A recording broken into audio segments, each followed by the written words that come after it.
So we got this question. When people in my organization hear open, they think no rules or anything goes. But is this true? And if it isn't, how can I help people understand the relationship between openness and rules? So in software, we have this idea of, freedom, and there's things that are free as in speech and things that are free as in beer. When you talk about open in an open organization, it's open as in door, right? So it's about the transparency and the visibility and the engagement, not, a lack of rules. It's not toddler daycare. And in some ways, I think open organizations actually have more rules, and not in a legalistic sense of here are all these things that you must follow, but because open organizations focus on transparency and accountability, there naturally just develops cultural norms that people are expected to follow. Um, so open is really about the transparency and the participation, not just a complete mess of people doing whatever they want. I agree with that, Ben.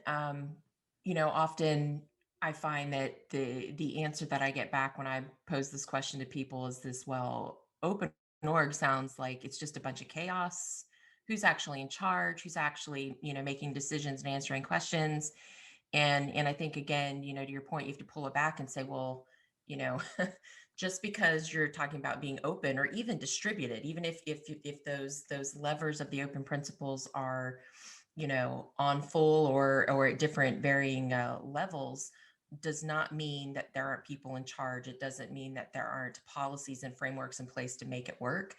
And I think that open organizations, or being open, if you're following those principles and creating sets of behaviors around them, and even the cultural norms that go with over time, um, it almost requires more connection. So I feel like, in the more hierarchical states that we've had for, a century or so, has required people to pull the human part out and to become more disconnected.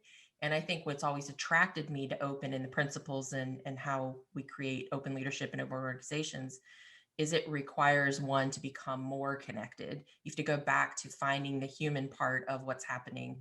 And so does that sometimes feel like it's a little chaotic? Probably, especially if it's such a new experience for somebody.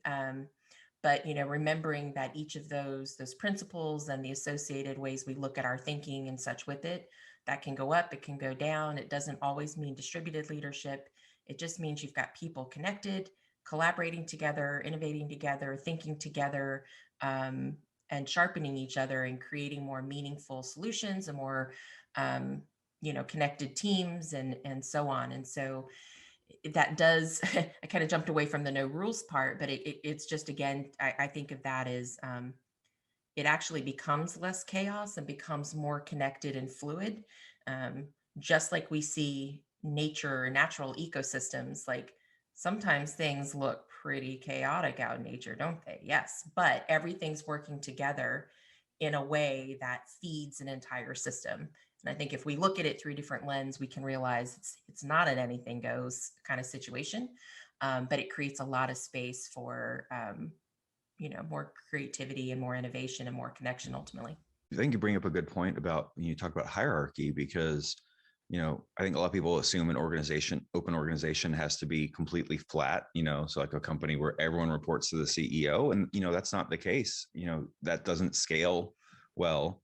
At some point you do need to have sort of layers of management and authority, but you can do that in an open way by having that transparency and making it clear when people have a voice, and honoring their voice and listening to it, even if the decision doesn't always isn't always the one they want.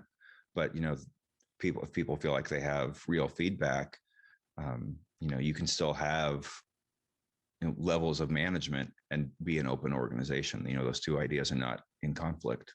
Allowing people to come into their own sense of agency with that does not mean that things also just become a no rules situation.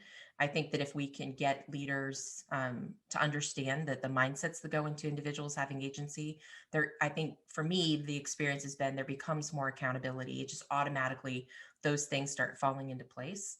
And it's not the free for all do what you want to do, that this word open seems to some people, which is I don't think people actually understand what the word open is, but so it's great that we get to ask these questions and kind of dig into all the different nuances of them and how they can actually help organizations flourish.